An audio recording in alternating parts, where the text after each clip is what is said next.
नमस्कार, आप देख रहे हैं न्यूज़ फॉर नेशन। मैं हूं कमलेश कुमार। अभी हमारे साथ लखीसराय के जिलाधिकारी संजय कुमार सिंह हैं। इनसे अभी हम पंचायत चुनाव की तैयारियों के बारे में जानेंगे। सर, पंचायत चुनाव की तैयारियों के बारे में थोड़ा बताइएगा विस्तार से। पंचायत चुनाव हमारे यहाँ 8 फेज़ में होगा और वो 8 चरण जो हैं अलग अलग सभी प्रखंडों में अलग अलग चरण में होंगे। सिर्फ सूर्यगढ़ा चूँकि मेरा बड़ा प्रखंड है जहाँ के 24 पंचायत हैं, वहाँ पे हमारा 2 चरण में होगा। और हमारा अच्छा हमारे लिए यही है कि तृतीय चरण से हमारे यहाँ चुनाव हो रहे हैं शुरू। लगातार हर चरण में उसके बाद चुनाव होंगे और 10वें चरण तक चुनाव होगा। एक तरीके से 8 चरणों में हमारा चुनाव जो है वो 8 अक्टूबर से शुरू होकर के 8 दिसंबर तक चलेगा।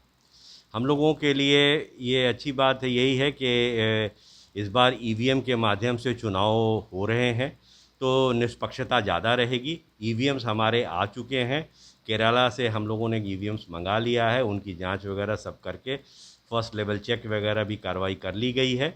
और 4 पद के लिए जो कि वार्ड सदस्य, मुखिया, पंचायत समिति सदस्य और जिला परिषद, इन सब के लिए 4 पदों के लिए हमारे पास ईवीएम के माध्यम से चुनाव होंगे।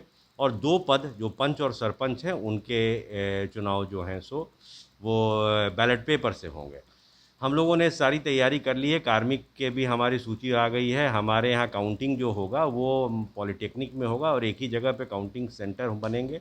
हम लोगों ने वहाँ 2 सेट स्ट्रांग रूम के भी बनाने की कार्रवाई हमारी शुरू हो गई है। तो एक तरीके से हम लोगों का जो प्रथम चरण का जो चुनाव होगा, हमारा मतलब हमारे लिए तृतीय चरण हुआ प्रथम चरण, तो उसमें उसके बाद जो चौथे चरण का जो चुनाव होगा वो उसके भी स्ट्रांग रूम्स हमारी एक साथ ही बने रहेंगे।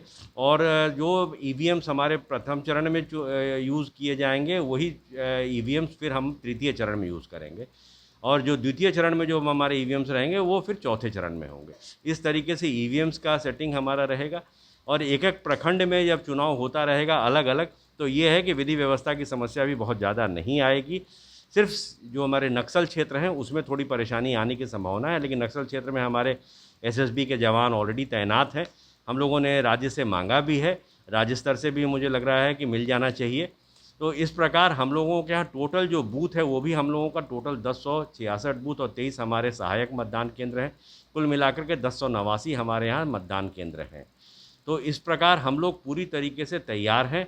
और जो चुनाव की तैयारी भी हमारे अलग अलग कोषांग गठित हो चुके हैं, उस चुनाव के कोषांग भी अपनी अपनी तैयारी में लगे हुए। और सर, मतगणना अगले दिन ही होगी या उसके बारे में कुछ बताइएगा। हाँ, जैसे 8 अक्टूबर को चुनाव हो रहा है तो मतगणना उसकी 10 अक्टूबर को होगी। जस्ट अगले दिन का मतलब हुआ एक दिन बीच करके, क्योंकि एक दिन तो बक्सा लाने और उसके बाद तैयारी में लग जाता है।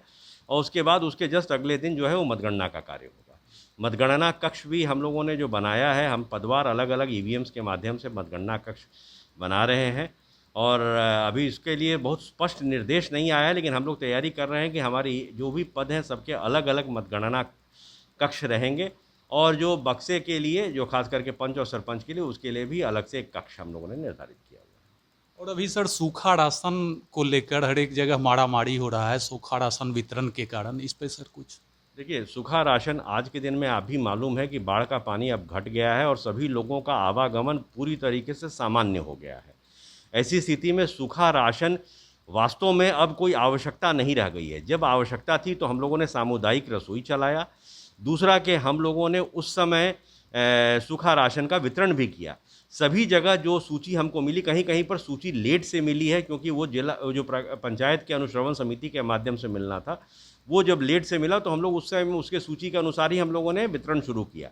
आज जब इसकी कोई आवश्यकता नहीं है तो अब हम लोगों का जहाँ पर सिर्फ पानी लगा है, जैसे टाल क्षेत्र हमारे हैं जो कि बढ़िया में हैं, उनमें हम लोग वितरण का काम, वो भी हमारा काम जो है कल ही लगभग समाप्त हो गया है। थोड़े बहुत बचे होंगे तो वही आज चला जाएगा। लेकिन क्या है कि लोगों की अब खास करके पंचायत चुनाव जो हो गया, इस कारण से हमारा जो बाढ़ राहत का जो वितरण है वो मेरा थोड़ा जटिल हो गया, क्योंकि लोग जो है ये आपदा को अवसर में परिणत करने के लिए लग गए। अब जो भी चुनाव लड़ रहे हैं, मेरा जो अपना मानना है संभवतः उनके द्वारा इसको एक दुरुपयोग किया जा रहा है, और उन्हीं के माध्यम से 10 लोगों को बुला करके हल्ला या ये किया जाता है कि राशन नहीं, क्योंकि लोगों को ये लगे कि वास्तव में वो उनके जनप्रतिनिधि हैं, उनके लिए आवाज़ उठा रहे हैं। तो जनप्रतिनिधि हैं, उनकी मदद अगर करनी थी तो वही जनप्रतिनिधि उनको उसी समय राहत पहुंचा देते। उसके लिए आवाज़ उठा करके सरकार के पास आने की उनको आवश्यकता नहीं थी। मेरा मानना है कि जिनको आवश्यकता थी उन सबको राशन पहुंच गया, और वास्तव में आज के दिन में जब राशन जो है, किसकी कोई सूखा राशन की आवश्यकता नहीं है, क्योंकि हर जगह से पानी निकल गया है, सभी घरों में चूल्हा जल रहा है। वो जब आ रहे हैं कहीं भी धरना देने के लिए तो कई दुकान वहीं पर अवस्थित है, आराम से वहाँ से राशन ले और सरकार के ऊपर आश्रित ना रहें। रेगुलर बेसिस पर जैसे भी वो पहले चल रहे थे बाढ़ के पूर्व, उसी तरीके से अपना दिनचर्या को पालन करें। मेरा उनसे यही अनुरोध होगा।